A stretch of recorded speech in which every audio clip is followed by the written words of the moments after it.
అత్యంత శక్తివంతమైన ఘట్టాలలో షణ్ముఖోత్పత్తి ఒకటి. ఇది విన్నవాళ్ళు సుబ్రహ్మణ్య లోకాన్నే పొందుతారు అంటారు. అంత శక్తివంతం. ఇది శ్రీరామాయణంలోనే అత్యంత శక్తివంతమైన పరమాద్భుతమైనటువంటి ఘట్టములలో ఒకటి. ఇది ఎంత శక్తివంతం అంటే గర్భిణీ స్త్రీలు కానీ ఈ సర్గల్ని పారాయణ చేస్తే తప్పకుండా వాళ్ళకి సంతానం కలుగుతుంది. సంతానం ఉత్తమమైన సంతానం కలుగుతుంది. ఎటువంటి సమస్యలు లేకుండా వాళ్ళకి ప్రసవం అవుతుంది. గంగానది ఆవిర్భావం గురించి చెప్తూ అత్యద్భుతమైనటువంటి ఘట్టాన్ని ఒకదాన్ని ఇప్పుడు రామచంద్రమూర్తితో విశ్వామిత్ర మహర్షి చెప్తున్నారు. నాయనా రామ, నీకు అంగదేశం గురించి చెప్పాను. మన్మధుడు కాలిపోయాడు. తర్వాత పార్వతీ పరమేశ్వరులకి వివాహం అయింది. ఎలా అయింది మరి మన్మధుడు లేకుండా? ప్రారంభమే ఒక గొప్ప విషయం. అందరి మీద బాణాలు వెయ్యాలి అంటే చేతిలో చెరుకు విల్లు 5 పుష్ప బాణాలు పట్టుకుని బాణాలు వేసేటటువంటి మన్మధుడు నేను బాణాలు వేసి అందరిలోనూ కామ ప్రచోదనం చెయ్యగలనన్న అహంకారంతో అదే పుష్ప బాణాల్ని తీసుకెళ్లి పరమశివుడి మీద కూడా వేసి ఆయన మనసు కదిపి పార్వతీదేవి యందు అనురక్తుడయ్యేటట్టు చెయ్యగలననేటటువంటి అహంకార బుద్ధితో ఒక్క బాణాన్ని తీసి ప్రయోగించడానికి సిద్ధపడేటప్పటికే బహిర్ముఖుడైనటువంటి పరమశివుడు కనుతెరిచి చూసి తన మీదే బాణ ప్రయోగానికి సిద్ధపడుతున్న మన్మధుడి మీద ఆగ్రహం చెంది 3వ కన్ను తెరిస్తే భస్మ రాశి మన్మధుడు కింద పడిపోయాడు. కాబట్టి సృష్టి ఆగిపోయి ఉండాలి కదా. ఇప్పుడు మన్మధుడు లేడుగా. మరి అప్పుడు పార్వతీ కళ్యాణం ఎలా అయింది అంటే అమ్మవారు ఏం చేసిందంటే ఏ ఆయుధములను మన్మధుడు పట్టుకుంటాడో వాటిని ఆవిడ పుచ్చుకుంది. 5 పుష్ప బాణాలని చెరుకు విల్లు ఆవిడే పుచ్చుకుంది. కామాక్షి, కంచి కామాక్షి అదే కదండి. ఇప్పుడు ఆవిడ ఇలా పట్టుకుంటే ఇంతటి పరమశివుడు వశుడైపోయాడు. అయిపోయి తాళి కట్టాడు. సంసారంలోకి వచ్చి ఆవిడ పక్కన కూర్చున్నాడు. ఇప్పుడు ఆవిడ శివకామ సుందరి. ఆమె అంత సౌందర్యంతో ఎవరి కోసం కూర్చుంది? మనకి తండ్రిని తెచ్చి కూర్చోబెట్టడానికి. ఆవిడ శివుడికి సౌందర్యం, బాహ్య సౌందర్యం, శివకామ సుందరి. నీకు నాకో అఖిలాండేశ్వరి, జగజ్జనని. ఈ లోకానికంతటికీ తల్లిదండ్రులైన పార్వతీ పరమేశ్వరుల్లో అమ్మ సౌందర్యం పరమశివుడి కొరకు, అమ్మ యొక్క అంత సౌందర్యం అమ్మతనం మన కొరకు. మనకి జగదంబ, జగజ్జనని, ఆయనకి భార్య. కాబట్టి ఇప్పుడు ఆవిడ తన ప్రజ్ఞతో పెళ్లి చేసుకుంది. మన్మధుడి గొప్పతనంతో పెళ్లి చేసుకోలేదు. మన్మధుడికి ఏం చేసింది? శివుణ్ణి తెచ్చి తన భర్తగా కూర్చోబెట్టుకుని, పిచ్చాడా ఇంకెప్పుడు ఆయన మీద ఏకు బాణాలు, ఇవో మిగిలిన వాళ్ళ మీద అంటావా వెయ్యి అని పట్టుకెళ్ళి మళ్ళీ ఆయన చేతిలో పెట్టింది. ఇప్పుడు ఆయన ఏం చేశాడు? శరీరం లేదు కానీ మునులను కూడా మోహపెడుతున్నాడు. ఎందుకు పెట్టగలుగుతాడు? అమ్మ తన కడగంటి చూపుతో ఇలా చూసి 1000 బాణాలు పర్వాలేదు, లోకం మీద వెయ్యండి అంటే అదేమిటండి మన అలా పాడు చేసేయడం ఏమిటండి మీరు అనుకోకండి. అమ్మవారు ఆ శక్తి మన్మధుడికి ఎందుకు ఇచ్చింది అంటే మనం పితృరుణం తీర్చుకోవడానికి. తండ్రి రుణం తీరాలంటే మనం సంతానాన్ని కనాలి, అందుకు ఇచ్చింది. కాబట్టి ఇప్పుడు వివాహమైనటువంటి పార్వతీ పరమేశ్వరులు ఏకాంతంలో విహరిస్తున్నారు. వాళ్ళిద్దరూ అలా క్రీడించడం మొదలుపెట్టి 100 దివ్య సంవత్సరాలు పూర్తయిపోయాయి. వాళ్ళిద్దరూ ఏకాంతంలోంచి బయటికి రాలేదు, వాళ్ళకి బిడ్డ పుట్టలేదు. దేవతలందరూ కలుసుకున్నారు. పార్వతీ పరమేశ్వరులు ఇద్దరూ కనపట్టలేదంటే కొత్తగా పెళ్ళయింది కదా, 100 దివ్య సంవత్సరాల నుంచి విహారం చేస్తున్నారు. ఒక చిత్రమైనటువంటి ఆలోచన వచ్చింది వాళ్ళకి. ఒరే, అసలు పార్వతీదేవి శక్తి స్వరూపిణి, పరమశివుడు తేజపుంజం మహానుభావుడు. ఇప్పుడు వాళ్ళిద్దరి యొక్క శుక్రశోణితములు కలిస్తే, తేజస్సులు కలిస్తే ఈ లోకంలోకి ఒక కొత్త ప్రాణి వస్తే అసలు అటువంటి భూతమును అంటే అటువంటి ప్రాణిని మనం చూడడం కుదురుతుందా? అది ఎంత తేజోవంతంగా ఉంటుంది? ఎవరు వహిస్తారు ఆ భూతాన్ని? ఎవరు చూడగలరు ఆ ప్రాణిని?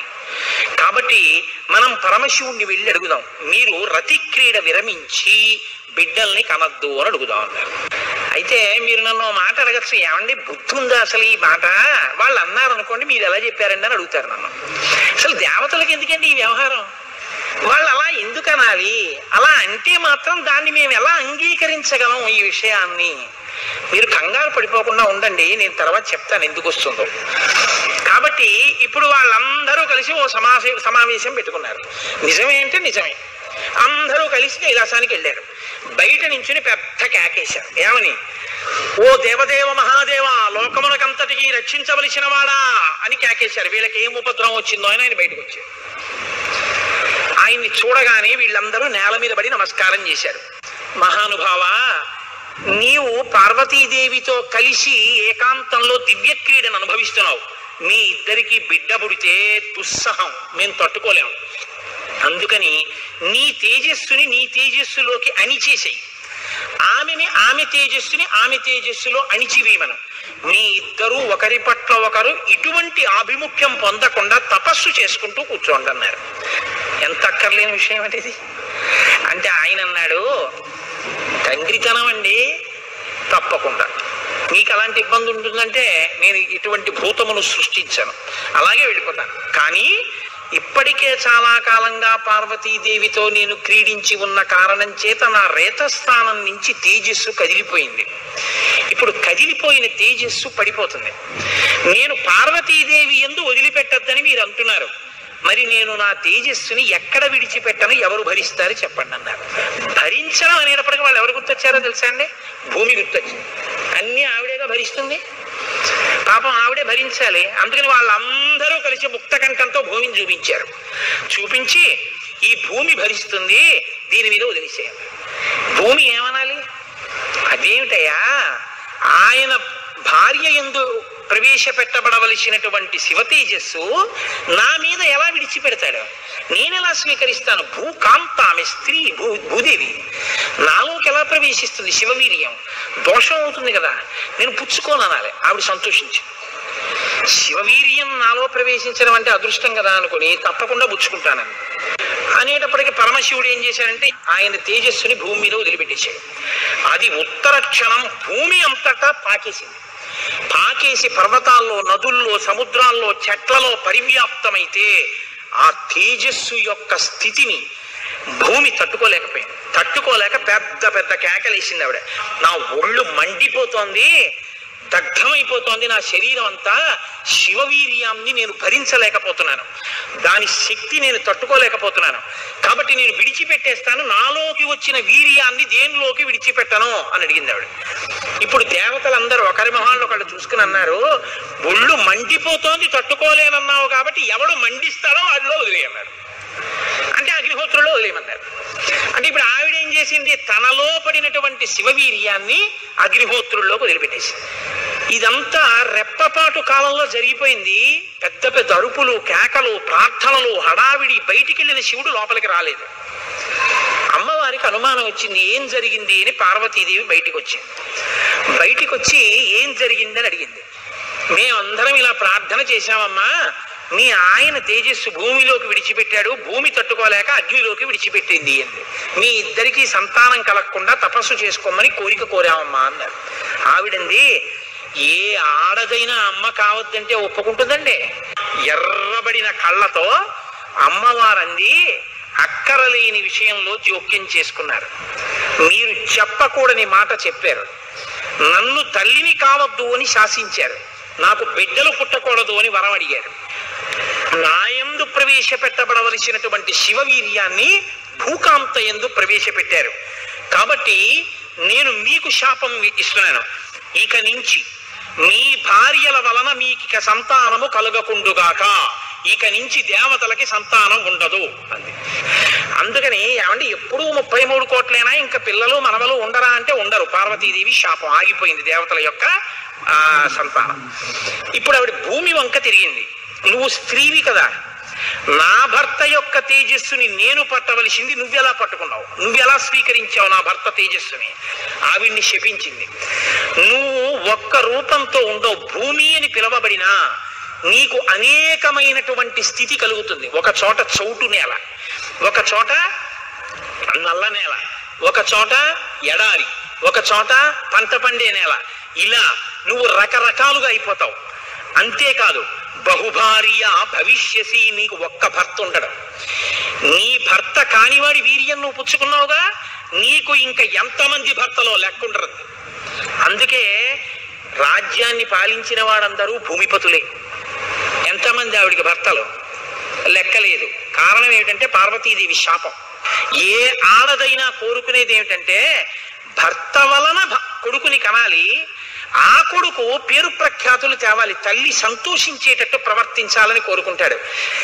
ఏ తల్లి లోకంలో ఏ ఒక్కటి సహించదో అది నీ యందు నిజమగుగాక.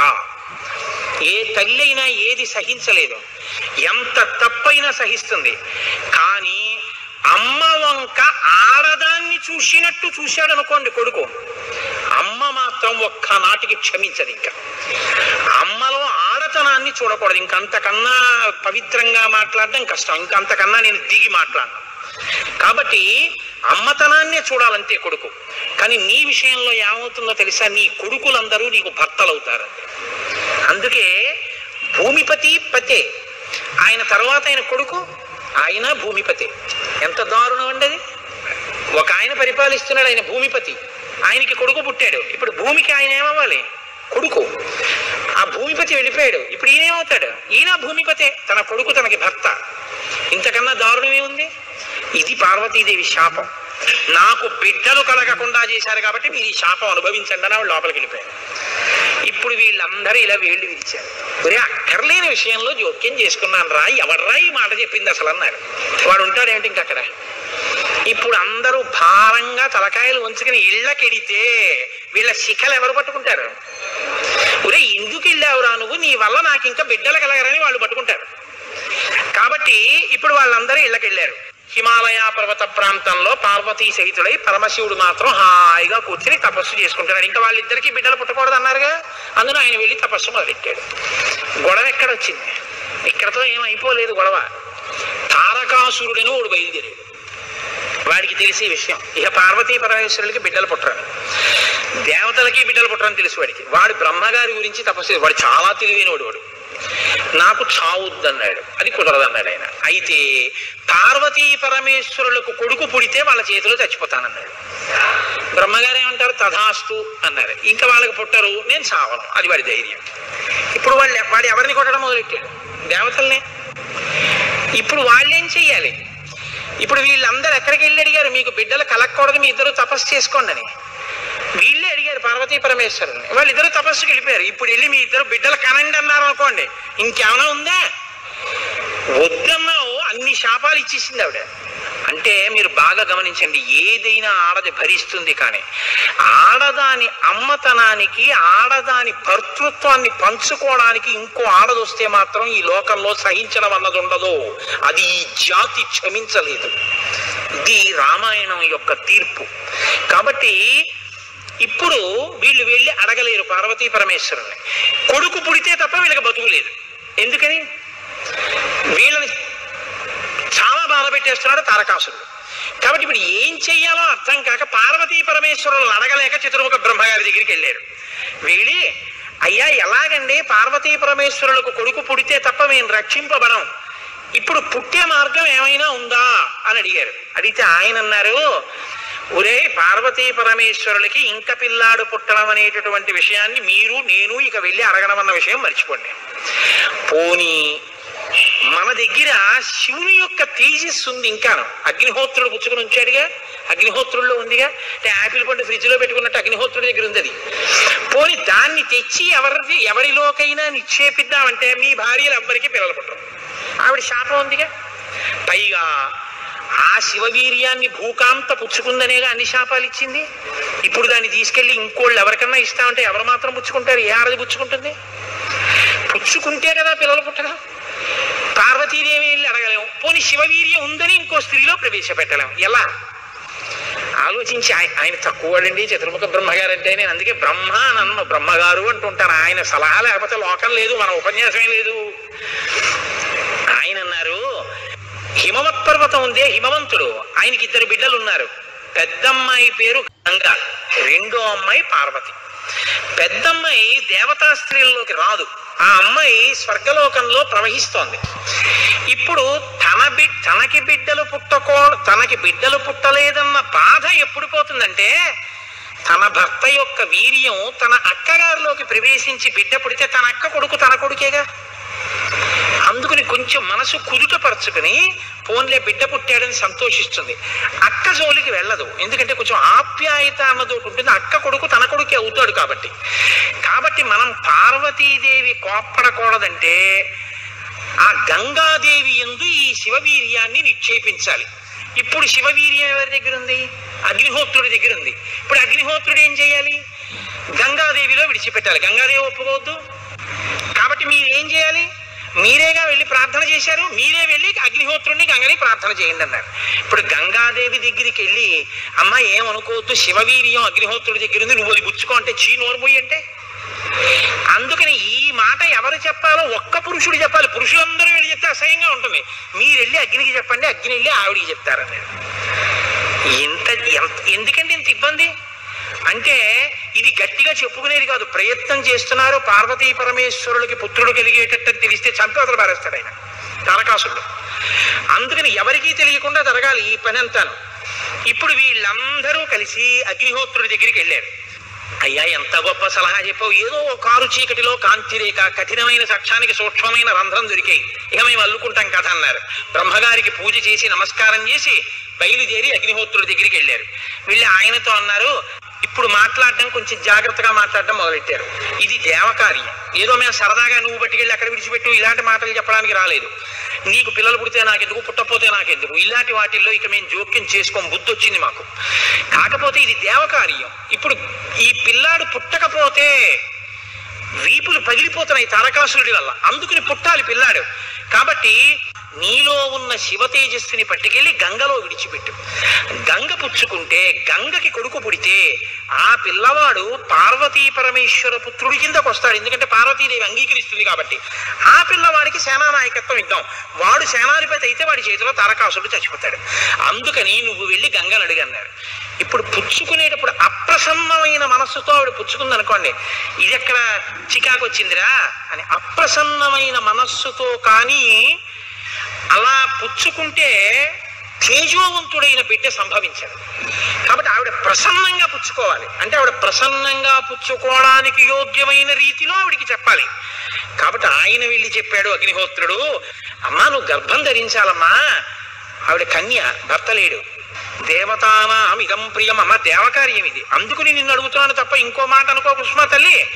అందుకని ఆవిడ అర్థం చేసుకుంది, ఓహో ఇంతకన్నా ఇప్పుడు లోకాన్ని రక్షించడానికి మార్గం లేదు, కాబట్టి శివ తేజస్సుని నాలోకి తీసుకుంటాను. ప్రసన్నంగా తీసుకుంది అనడానికి గుర్తు దివ్యమైన రూపాన్ని ధరించి శివ తేజస్సుని తనలోకి తీసుకుంది. ఇప్పుడు వీళ్ళ బాగా గమనించండి, సుబ్రహ్మణ్యోత్పత్తి అంటే ఎటువంటిదో తెలుసా అండి? 33 కోట్ల మంది దేవతలు ఇలా ఎదురు చూస్తున్నారు. ఇప్పుడు కాని శివవీర్యం ఎందుకో పనికి రాకుండా పోయిందనుకోండి, గంగ కానీ అయ్యి బాబాయ్ నేను భరించలేకపోతున్నానని వదిలివతల పారేసింది అనుకోండి, అంతే. ఇక శివవీర్యం లేదు, ఎందుకంటే ఉన్న శివవీర్యం పాడైపోయింది. కాబట్టి ఇక పుత్రుడు కలగడం, ఇక పుత్రుడు కలగకపోతే ఇక ఎప్పటికీ అసలు దేవతల యొక్క రాజ్యం అన్నది ఇక రాదు, తారకాసురుడే ఉంటాడు. కాబట్టి ఇక మీరు నేను పురాణం చెప్పుకోవడం ఇప్పటికీ ఉండదు, ఆయనే పరిపాలిస్తుంటాడు కదా. కాబట్టి ఇప్పుడు ఆ గంగ వల్ల బిడ్డ పుట్టాలి. వీళ్ళందరూ ఉత్కంఠతో ఎదురు చూస్తున్నారు, గంగ గర్భం ధరించి బిడ్డని కంటుందా. ఇది ఇంత చల్లటి గంగమ్మలోకి శివవీర్యం వెళ్ళింది. వెళ్ళగానే ఆవిడ ఇప్పుడు పెద్ద కేకేసింది, అయ్య బాబోయ్ ఈ శివవీర్యం యొక్క వేడికి నా నీరు ఉడికిపోతోంది, ఇప్పుడు నేను ఈ తేజస్సుని ఎక్కడ వదిలిపెట్టేను, నా సర్వాంగములు క్షోభించిపోతున్నాయంది ఆవిడ. అగ్నిహోత్రుడు చూసి అన్నాడు, బిడ్డ పుట్టాడో లేదో తరువాతి మాట, ముందు అసలు నువ్వు కలతపడిపోతున్నావు, నువ్వు తట్టుకోలేవు. కాబట్టి అదిగో ఆ హిమాలయ పర్వత ప్రాంతముల యొక్క పాదముల యందు తీసుకెళ్లి నీలో ఉన్నటువంటి శివ తేజస్సుని విడిచిపెట్టేసేయాలి. గంగ తనలో ఉన్న శివ తేజస్సుని తీసుకెళ్లి హిమాలయ పర్వత ప్రాంత పాదముల యందు వదిలిపెట్టేసేటప్పటికి అది వెళ్ళి రెల్లు దుబ్బుల్లో పడిపోయింది, గడ్డిలో పడిపోయింది. ఇప్పుడు అందులోంచి ఒక్కసారి కాంతి కనపడింది వాళ్ళకి. పిల్లాడు ఏమైనా వచ్చారా, వాళ్ళకి పిల్లాడు కావాలి. ఇప్పుడు ఆ శివవీర్యంలోంచి ఆ తేజస్సులోంచి అగ్ని ఎటువంటి కాంతితో ఉంటాడో అటువంటి కాంతితో మొట్టమొదట బంగారం పుట్టింది లోకంలో. బంగారం శివవీర్యం, అందుకే బంగారానికి శివవీర్యం అని పేరు. బంగారం పుట్టి బంగారంతో అక్కడ ఉన్నటువంటి తృణవృక్ష లతాగుల్మం సర్వం భవతి కాంచన, ఆ గడ్డి చెట్లు అన్ని బంగారు రంగులో మెరిసిపోయాయి ఒక్కసారి. తర్వాత వెండి పుట్టింది. ఆ వెండిని చూశారు, తెల్లగా ఉంది వెండి. అయిపోయింది. ఆ తర్వాత ఇంకా మిగిలినటువంటి చారంలోంచి రాగి ఇనుము పుట్టాయి. మిగిలిపోయినటువంటి మలంలోంచి తగరము సీసము పుట్టాయి తప్ప పిల్లవాడు మాత్రం కనపడలేదు. అయిపోయింది మన ప్రణాళికంతా, పిల్లవాడు పుట్టలేదు అని దిగాలు ముఖాలు వేసుకుని ఆ పైనుంచి చూస్తున్నారు. ఆ రెల్లు దుబ్బుల్లో రాత్రి వేళ తెల్లగా మెరుస్తాయే రెల్లు దుబ్బులు, ఆ రెల్లు దుబ్బుల్లోంచి బ్రహ్మాండమైనటువంటి కాంతులు మెరిసిపోతుండగా 6 ముఖాలతో అద్భుతమైన సౌందర్యంతో ఒక పిల్లవాడు పుట్టి పాల కోసం ఏడ్చాడు. అమ్మయ్యా పుట్టాడు రా పిల్లాడు, శివపుత్రుడు జన్మించాడు, మన బాధలు తీరాయని వాళ్ళందరూ పొంగిపోయారు. షష్ఠి 6 ముఖాలతో షణ్ముఖుడై పుట్టాడు. ఆ పుట్టినటువంటి వాడు కూడా మహానుభావుడు 6 ముఖాలతో పుట్టాడు కాబట్టి షణ్ముఖుడు. పుట్టిన పిల్లాడికి పాలివ్వాలి, ఆ కృత్తికల్ని పిలిచి మీరు పాలివ్వండి అన్నారు. వాళ్ళన్నారు మేము పాలిస్తాం, కానీ ఇప్పుడు పాలిస్తే కానీ మరి పిల్లాడు బతకడం కాబట్టి వాళ్ళన్నారు మేము పాలిస్తాం, కానీ ఆ పిల్లాడిని మా పేరుతో పిలుస్తారా అన్నారు, మా పిల్లాడని చెప్తారా అన్నారు. అబ్బాయి అలా ఎలా కుదురుతుందండి అన్నారు. అనుకుంటే వాళ్ళు పాలివ్వకపోతే పిల్లాడు. అందుకని వీళ్ళు వెంటనే దేవతలందరూ అన్నారు తతస్తు దేవత సర్వ కార్తికేయ ఇతి బ్రువన్, కార్తికేయుడు అన్నాం కదా ఇవ్వండి పాలన్నారు. అమ్మతనం ఎంత గొప్పదో చూడండి. ఇప్పుడు ఈ కృత్తికలు 6 పిల్లాడికి 6 ముఖాలతో ఉన్నవాడికి 6 పాలిచ్చారు. వాడు పాలు తాగాడు. పుత్రస్త్రైలోక్య విఖ్యాతో భవిష్యతి న సంశయ.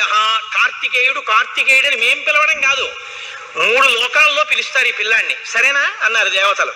అప్పుడు వాళ్ళు పాలిచ్చారు. కాబట్టి కార్తికేయుడు అగ్నిలో శివవీర్యం చాలా కాలం నిలవ ఉంచబడి అగ్నిహోత్రుడు గంగలో ప్రవేశపెట్టాడు కాబట్టి పావకి. శరవణములు అంటే రిల్లు దుబ్బుల్లోంచి పుట్టాడు కాబట్టి శరవణ భవ. ఎప్పుడు శుద్ధమైనటువంటి బ్రహ్మణ్య జ్ఞానంతో ఉంటాడు కాబట్టి సుబ్రహ్మణ్యం. తల్లి కడుపులోంచి స్ఖలనమై పుట్టాడు కాబట్టి స్కందుడు. ఆయన ఉత్పత్తి చేతనే ఇన్ని పేర్లతో వచ్చాడు. ఏమండి మీరు ఇంత గొప్పగా ఏదో పాపం నోరు కొట్టుకు చెప్పారు, కానీ మాకు అసలు అనుమానం మాత్రం అలా ఉండిపోయింది, మీరు మంగళం చెప్దాం అనుకుంటున్నారేమో. అలా అనత్సా దేవతలు, అలా అడగడం వల్ల కదా ఇంత కథ వచ్చింది. అలా ఎందుకు అడగాలి అసలు అంటే, మహానుభావుడు శంకర భగవత్పాదాచార్య స్వామి వారు బ్రహ్మసూత్రాలకి చేసినటువంటి వ్యాఖ్యానంలో ఒక చోట ఉదహరించారు దీని గురించి.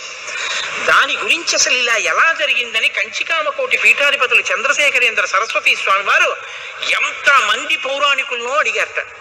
ఆఖరికి ఒక ఆయన దీని మీద పరిశోధన చేసి త్రిపుర రహస్యంలో ఉన్నటువంటి మంత్రాల యొక్క వ్యాఖ్యానంలో దీని అసలు వృత్తాంతం ఎక్కడుందో పరమాచార్య స్వామి వారికి తీసుకొచ్చి చెప్పారు. త్రిపుర రహస్యంలో ఉంది దీని రహస్యం, అక్కడి నుంచి అనుసంధానం చేయాలి దాన్ని. సనత్కుమారుడు అని ఒక ఆయన బ్రహ్మమానస పుత్రుడు, ఆయన పుట్టుక చేత మహాజ్ఞాని. అటువంటి పిల్లవాడు ఆయన ఎప్పుడు తనలో తాను బ్రహ్మజ్ఞానంలో రమిస్తుండేవాడు.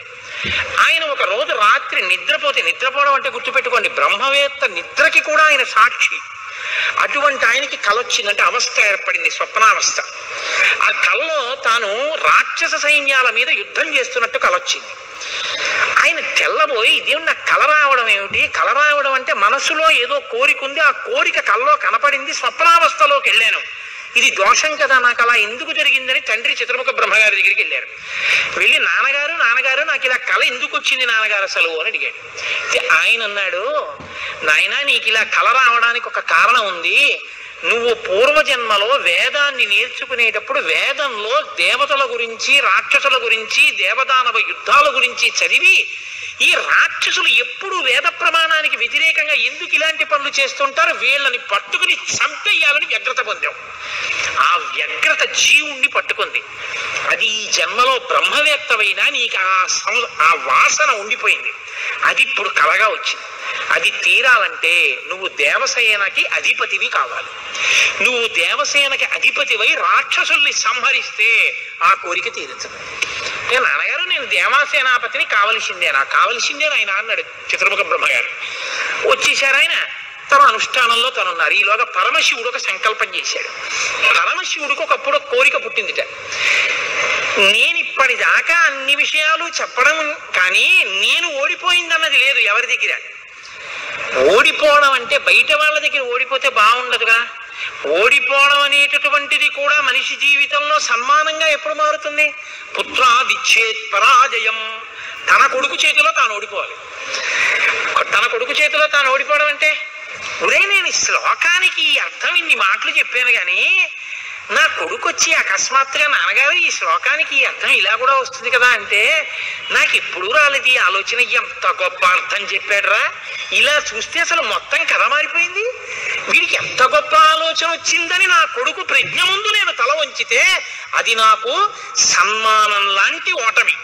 అలాంటి కొడుకు నా కడుపున పుడతాడా అనుకున్నట్ట పరమశివుడు కూడా ఒకనకొకప్పుడు. ఇప్పుడు సనత్కుమారుల వారికి ఈ కోరిక, పరమశివుడికి ఆ కోరిక. ఒకనకొకప్పుడు పరమశివుడు పార్వతీదేవి అసుర సంధ్య వేళలో ఈ భూమండలం అంతటా కూడా విహారం చేస్తారు. శ్రీశైల పర్వతం మీరు దిగుతారు. భాగవతంలో చతుర్థ స్కందం అనుకుంటా, అందులో చెప్తారు దీని గురించి. వాళ్ళిద్దరూ విహారం చేస్తుంటే సనత్కుమారుడు కనబడ్డారు. కనబడితే వాళ్ళకి ముచ్చటేసింది. బ్రహ్మవేత్త మహానుభావుడు బ్రహ్మజ్ఞాని, పలకరిద్దామని వృషభవాహనం మీద కిందకి దిగి దగ్గరికి వెళ్ళారు. ఆయన ఇలా చూశారు, చూసి తన పంతాన్ని చేసుకుంటున్నారు. ఇద్దరు అలా నిలబడ్డారు. ఆయన ఏం పలకరించలేదు. పలకరించకపోతే పరమశివుడు అన్నాడు, ఏమయ్యా లోపల సంతోషించాడు ఇది బ్రహ్మవేత్త అంటే. ఏమయ్యా ఇంతసేపటి నుంచి నించున్నావు, కనీసం నువ్వు పలకరించలేదు మమ్మల్ని అన్నారు. ఏంటి నువ్వు కొత్తగా కనపడ్డావేంటి? నాకు లోకమంతా నువ్వు తప్ప ఇంకోటి కనపడితేగా, నువ్వే కనపడుతున్నది. బ్రహ్మవేత్తకి ఏం కనపడుతుందండి? విశ్వం కనపడదు, విశ్వనాథుడు కనపడతాడు. లోకం కనపడదు, లోకేశ్వరుడు కనపడతాడు. కాబట్టి నాకు కనపడుతున్నదే నువ్వు, ఇవాళ కొత్తగా కనపడ్డావు ఏమిటి? నాకు ఇప్పుడు నువ్వేగా కనపడదు, కొత్తదనం ఏముంది, అదుగు అలా కూర్చున్నాను అన్నాడు. లేచి నిలబడి మాట్లాడకుండా అలా మాట్లాడితే శపిస్తాను తెలుసా అన్నాడు. శపిస్తే ఏమవుతుంది స్వామి? దేహానికి ఏమైనా బాధ కలుగుతుంది. అది నేనైతేగా, నేను ఆత్మని. ఆత్మకి శాపం ఏముంటుంది? ఆత్మయే నేను, నేనే నువ్వు, ఉన్నది ఒక్కటే, దానికి శాపం లేదు స్వామి, అందులో నా భయం లేదన్నారు. ఓహో ఏమి ద్వంద్వాతీతుడు రా మహానుభావ, ఇది బ్రహ్మజ్ఞానం అంటే. కాబట్టి నిన్ను చూసి నేను మురిసిపోతున్నాను, నీకు ఏదైనా వరం ఇస్తాను పుచ్చుకో అన్నారు. ఆయన అన్నారు, వరం ఇస్తావా? మళ్ళీ ఇదో మోహం, వరం ఇవ్వడం శాపం ఇవ్వడం ఏమిటి ద్వంద్వాలు? నాకేం అక్కర్లేదు, నీకేమైనా కావాలా నేను ఇస్తానన్నారు. అంటే పరమశివుడు అన్నాడు, ఈ మాట నీతో అనిపించడం కోసమే ఇంతసేపు నించున్నాడు. నీలాంటి కొడుకు కావాలి, నువ్వు నాకు కొడుకు అవుతావా అన్నారు. అంటే సనత్కుమారుడు అన్నాడు, నీకే కొడుకునవుతానన్నాడు. అంటే పార్వతీదేవి అంది, ఏమిటి అకేంత దీర్ఘం ఇస్తున్నావు? నీకే కొడుకునవుతానంటే ఏంటి? నీకే కొడుకునంటే నాకు కొడుకువే అంది. అదొక్కటి అడక్కమ్మా అన్నాడు. అదేమయ్యా, అదేమిటి నీలాంటి కొడుకు పుడుతుంటే నా కడుపున పుట్టకపోవడం ఏమిటి? అమ్మా ఎంత పార్వతీదేవి అయినా తల్లి, నేను ఒక కడుపున పుట్టడం అంటే అమ్మా తల కింద పెట్టి కాళ్ళు పైకి పెట్టి 9 నెలలు అమ్మ కడుపులో పడుకుని యోని ద్వారంలోంచి బయటికి రాలేనమ్మా. శివకుమారుడిగా పుడతాను, నీకు కుమారుణ్ణే తప్ప అమ్మ నీ కడుపున మాత్రం పుట్టనన్నాడు. అంటే ఆవిడ చిన్న బుచ్చుకుంది. అయ్యయ్యో నేను కూడా కలిసి అడగకపోవడం వల్ల వచ్చింది, కానీ నా కోరిక నువ్వు ఇంకొకలా తీర్చాలంది ఆవిడ. ఎలా తీర్చనమ్మా అని అడిగారు. నేను ఒకానొకప్పుడు పరమశివుడు భస్మాసురుడు పరమశివుడి గురించి తపస్సు చేసి వరములు పొందాడు. నేను ఎవరి తల మీద చెయ్యి పెడితే ఆయన భస్మం అయిపోవాలని పరమశివుడు వరం ఇచ్చాడు. నీ మీదే పరీక్ష చేస్తానని పరమశివుడు వెంటబడ్డాడు. పరమశివుడు ఏదో ఒక హేళ, ఆయన ఒక చాలా విచిత్రంగా ప్రవర్తిస్తూ ఉంటాడు. లోకానికి ఒక పాఠం చెప్పడం కోసం ఉసుమండి చేతకాని వాడేయని మీరు అనుకోకూడదు. ఇప్పుడు నేను మళ్ళీ శివ మహాపురాణానికి అంతటికి వ్యాఖ్యానం ఎక్కడ చేయను. కాబట్టి ఆయన పరిగెడుతున్నట్టు నటించాడు. ఆయన పరిగెడుతున్నట్టు నటిస్తే నేను వెంటబడి చంపితే బాగుండదు. భర్త పరిగెడుతున్నట్టుంటే నే కాసేపు కనపడకుండా ఉంటే పోతుందని ఆవిడేం చేసిందంటే తన శరీరాన్ని నీటిగా మార్చి ఒక సరోవరం కింద మారిపోయింది. అదే శరవణ తటాకం. ఆ శరవణ తటాకం హిమవత్ పర్వత ప్రాంతంలో ఉంది. నువ్వు నా కడుపున పుట్టకపోయినా ఆఖరణ పుట్టేటప్పుడు మాత్రం ఆ శరవణ తటాకం దగ్గర నుంచి పుట్టాలి. నీ మంత్రం కూడా ఆ తటాకం నా పేరు మీదే ఉండాలి. అందుకే ఆయన మంత్రం శరవణ భవ సుబ్రహ్మణ్యుడికి. అంటే ఆయన అన్నాడు, అమ్మ తప్పకుండా అలా నేను పరమశివుని యొక్క తేజస్సు చేత నీ తటాకంలోంచి పుడతాను. పంచభూతాత్మకం పరమశివ లక్షణం కదా. అందుకని పృథివీ స్వరూపంగా, అగ్నిస్వరూపంగా, వాయుస్వరూపంగా, జలస్వరూపంగా, ఆకాశ స్వరూపంగా 5 స్వరూపాలతో పార్వతీ పరమేశ్వర సమాగమ స్వరూపంగా శివశక్తుల యొక్క సమ్మేళనానికి పుట్టినటువంటి మెరుపు తీగల లోకంలో బ్రహ్మజ్ఞానాన్ని బోధ చెయ్యడం కోసమని దేవసేనాపతిని కావడం కోసం, రాక్షస సంహారం చెయ్యడం కోసం మీకు పుత్రుడిగా పుడతానమ్మా అని సనత్కుమారుల వారు పరమశివుడికి వరం ఇచ్చారు. అందుకని ఆ వరం నెరవేరాలంటే పార్వతీ పరమేశ్వర సమాగమం జరిగి పార్వతీదేవిలోకి వెళ్ళకూడదు తేజస్సు. దేవతల సంఖ్య కూడా అనంతంగా పెరిగిపోతే రేపొద్దున ఉపాసనలు కష్టం అవుతాయి. అందుకని నాటకీయ సన్నివేశం సృష్టింపబడాలంటే దేవతలు వెళ్ళి ప్రార్థన చేయాలి. ప్రార్థన చేసి శివ తేజస్సు భూమి మీద పడాలి. అది అగ్నిహోత్రంలోకి వెళ్ళాలి. ఇది పంచభూతాత్మకమై ఆయన షణ్ముఖ స్వరూపంతో పైకి రావాలి. వచ్చి స్వామి అని పేరు పెట్టుకోవాలి. స్వామి అన్న పేరు కేవలం సుబ్రహ్మణ్యుడిది. మనం వెంకటేశ్వర స్వామి అంటాం, మంచిది, నేను తప్పని నేను అంటలేదు. కానీ ఒక్క స్వామి అంటే మాత్రం సుబ్రహ్మణ్యుడి. ఎక్కడెక్కడ సుబ్రహ్మణ్యుడి పేరు చెప్తామో, ఎక్కడెక్కడ తలుచుకుంటామో అక్కడక్కడ సంతానమునకు ఏ విధమైన ప్రమాదం రాదు. సుబ్రహ్మణ్యుడికి నమస్కారం చేస్తే కుజగ్రహ దోషం కూడా ఉపశమిస్తుంది. ఎక్కడెక్కడ షణ్ముఖుణ్ణి ఆరాధన చేస్తారో అక్కడ ఐశ్వర్యం పరిడవిల్లుతుంది. పక్కన ఉన్నటువంటి తమిళ దేశం, ద్రవిడ దేశంలో అంత ఐశ్వర్యం వచ్చింది, అన్ని పరిశ్రమలు వచ్చాయంటే కారణం ఏమిటో తెలుసా అండి? సుబ్రహ్మణ్యారాధన. వాళ్ళు విపరీతమైన సుబ్రహ్మణ్యారాధనం చేస్తారు. సుబ్రహ్మణ్య ఆరాధనం చేసినా, షణ్ముఖుడికి ప్రదక్షిణం చేసినా, ఆయనకి నమస్కారం చేసినా జ్ఞానము, ఐశ్వర్యము, సంతానము, సంతానమునకు క్షేమము, ఆయువు, ఆరోగ్యము అన్నీ కలుగుతాయి. అంత శక్తివంతమైనటువంటి సర్గ ఈ షణ్ముఖోత్పత్తి సర్గ. ఈ షణ్ముఖోత్పత్తి గురించి చెప్పిన తర్వాత, అందుకే షణ్ముఖుడికి ఉన్న గొప్పతనం ఏమిటో తెలుసా అండి? ఆయనకి ఒక గొప్ప విజయాన్ని సాధించాడు షణ్ముఖుడు ఒక్కడే. శైవకేశవాలు రెండు, శైవ వైష్ణవాలు రెండు కూడా వియ్యముందేట్టు చేశాడు. శ్రీవల్లి, దేవసేన ఇద్దరు శ్రీ మహావిష్ణువు యొక్క కుమార్తెలు. ఆయన మేనల్లుడు కదండి, మరి ఏదో పండగ సెలవులకు ఇంటికి వచ్చాడు. ఇంటికి వస్తే లక్ష్మీదేవి ఆయన్ని చూసి అందిట, మురుగన్ అంది. మురుగన్ అంటే మేనల్లుడు అని. మరుమగన్ అన్నట్టు విష్ణువు. మరుమగన్ అంటే చాలా అందగాడు అన్నట్ట. ఇద్దరు అలా అనుకోవడం ఎందుకో తెలుసా అండి? మన పిల్లలకు బాగుంటాడు అని. వల్లి, దేవసేన ఇద్దరిని ఇచ్చి సుబ్రహ్మణ్యేశ్వర స్వామి వారికి కళ్యాణం చేశారు. వల్లి, దేవసేన ఇద్దరిని తనకి భార్యలుగా చేసుకున్నాడు కాబట్టి శైవ వైష్ణవాలు రెండు సుబ్రహ్మణ్యుడి వల్లే బియ్యం ఉంది. అంతటి మహానుభావుడు ఆయన. మహాజ్ఞాని, యుక్తకేశుడై గుండుతో గోచి పెట్టుకుని నిలబడి ఉంటాడు. అందుకే సుబ్రహ్మణ్య క్షేత్రాల్లో స్వామి వలయలో అలా నిలబడి ఉంటాడు. ఆయన ప్రణవానికి అర్థం చెప్తే పరమశివుడంతటి వాడు తెల్లబోయి, ఎంత గొప్పగా చెప్పావురా అన్నట్టు. నాన్నగారు అలా అంటే కుదరదు, ఇది ప్రణవ రహస్యోపదేశం కదా, మీరు కూడా మడి కట్టుకుని వచ్చి శిష్యుడిగా కూర్చోండి చెప్తానన్నట్టు. ఒరే ఎంత బాగా చెప్పావురా అని వచ్చి కూర్చుని విన్నట్ట. శివుడంతటి వాడు ఇంత బాగా చెప్పగలిగిన కొడుకు పుట్టాలని కదా కోరుకున్నాడు. ఆత్మాదిచ్చేత్ పుత్రాదిచ్చేత్ పరాజయం. తండ్రి గారికి ఆ కోరిక తీరిందటువంటి బ్రహ్మజ్ఞాని పుట్టాడు. ఆయనే తరువాతి కాలంలో కేవలం పాలు తాగి పెద్దవాడైపోయాడు అంతే. అయిపోగానే ఆయన్ని దేవసేనకి తీసుకొచ్చి పట్టాభిషేకం చేసేశారు. సేనాధిపతి అయిపోయాడు. తారకాసుర సంహారం చేశాడు. దేవతలందరూ సంతోషించారు. అమ్మ అందమంతా మూర్తీభవించి ఉంటుంది. అందుకే ఇంతంత బుగ్గలు, ఎర్రటి మనిషి, ఆహారాలు, చిన్న పట్టుబట్ట, ఎప్పుడు అమ్మ శక్తంతా చేతిలో శూలంగా పట్టుకుని ఆ కుక్కుట ధ్వజం, ఆ నెమలి మీద కూర్చుంటే ముద్దులు మూట కడుతూ ఎంత అందంగా ఉంటాడో. అందుకే సుబ్రహ్మణ్యేశ్వర స్వామి వారి యొక్క మూర్తి వంక అదే పనిగా చూసినా కూడా సత్సంతానం కలుగుతుంది. అంతటి మహానుభావుడు సుబ్రహ్మణ్యుడు. ప్రత్యేకించి ఏ కారణం చేతనైనా గర్భం నిలవక బాధపడుతున్న వాళ్ళు, గర్భిణి అయినప్పటికీ కడుపున ఎటువంటి బిడ్డలు పుడతారో తెలియని వాళ్ళు, వాళ్ళ ఆయుర్దాయం బాగుండాలనుకున్న వాళ్ళు, సంతానం క్షేమంగా వృద్ధిలోకి రావాలనుకున్న వాళ్ళు రామాయణాంతర్గతమైన షణ్ముఖోత్పత్తిని విని తీరాలి. ఇది చెప్పడం కోసమే వాల్మీకి మహర్షి ఫలశ్రుతి చెప్తూ ఓ మాట చెప్పారు. ఎవరు ఈ షణ్ముఖోత్పత్తిని శ్రీరామాయణంలో వింటున్నారో వాళ్ళకి ఎటువంటి చిక్కులు ఉన్నా అన్ని చిక్కులు విడిపోయి అపారమైనటువంటి ధన సమృద్ధి కలుగుతుంది. 2, విశేషమైనటువంటి పుణ్యము స్కందోత్పత్తిని విన్నంత మాత్రం చేత కలుగుతుంది. ఇక్కడే ఆయన కుమార సంభవశ్చైవ అన్న మాట వాడారు. పార్వతీ పరమేశ్వరుల యొక్క కుమారుడు కనుక ఆయనకొక్కడికే కుమారః అన్న నామం.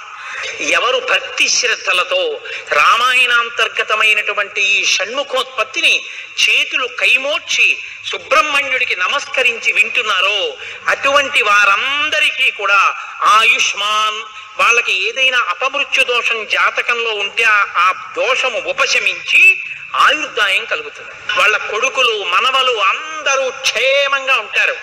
ఏవైనా దుర్గుణములు అలవడవలసినవి ఉంటే అవి పోయి వాళ్ళు వృద్ధిలోకి వచ్చి వంశానికి గొప్ప కీర్తి తీసుకొస్తారు.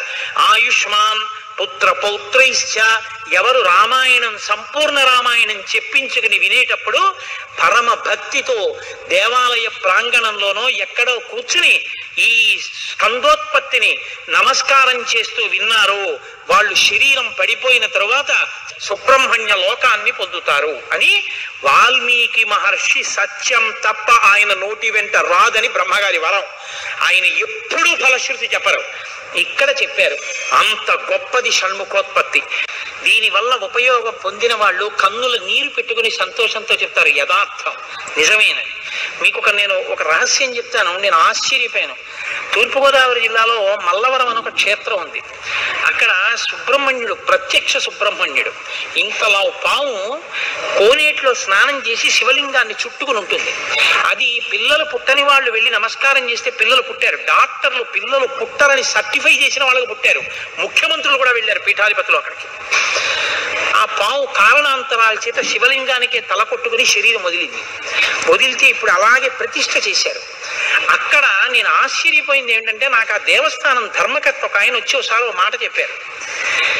బిడ్డలు పుట్టరు అని డాక్టర్లు చెప్పేసినటువంటి వాళ్ళు సుబ్రహ్మణ్య షష్ఠి నాడు ఈ దేవాలయం వెనకాల పడుకుంటారు, వచ్చి బోర్లా పడుకుంటారు ఆడవాళ్ళు. వాళ్ళకి కునుకు పడుతుంది, కునుకు పడ్డాక లేపేస్తాం. ఆ మరుసటి సంవత్సరం వాళ్ళు పసిపిల్లల్ని పట్టుకుని వస్తారండి అని చెప్పారు. నాకు అపనమ్మకం కాదు, చూడాలనిపించింది. కాకినాడ నుంచి చాలా మందిని కలిసి సుబ్రహ్మణ్య భుజంగ స్తోత్రం చేశారు శంకర భగవత్పాదులు. సుబ్రహ్మణ్య షష్ఠి నాడు ఆ దేవాలయంలో చదువుదామని అందరం కలిసి వెళ్ళాం. ఆ రోజు వాళ్ళు నా ప్రసంగం కూడా అక్కడ ఏర్పాటు చేశారు. మీరు నమ్మరు, నేను తెల్లబోయానండి. ఎంతంత సంపన్న కుటుంబాల వాళ్ళు బిడ్డలు పుట్టరు అని బెంగ పెట్టుకున్న తల్లులు సంటి పిల్లలతో ఎంతో సంతోషంగా వచ్చి ఆయనకి నమస్కారం చేసుకుని, అబద్ధం కాదు, నేను ఎంతో మందిని అక్కడ అడిగాను, ఏమమ్మా మీకు ఈయన వలనే కలిగిందా సంతానం అని. ఖచ్చితంగా మేము ఆయన వలనే ఈ అనుగ్రహాన్ని పొందామని ఆ అదృష్టాన్ని పొందారు. మహానుభావుడు సుబ్రహ్మణ్యుడంటే ఆయనకి నమస్కారం చేస్తే ఎంత స్థితినైనా ఇస్తారు. ఇది సత్యం, సత్యం పునఃసత్యం. ఇది ఆ శక్తి కలిగి ఉంది, అది నా నమ్మకం. కాబట్టి మీరు స్వామికి నమస్కారం చేయండి. సర్వం శ్రీ ఉమామహేశ్వర పరబ్రహ్మార్పణమస్తు. స్వస్తి.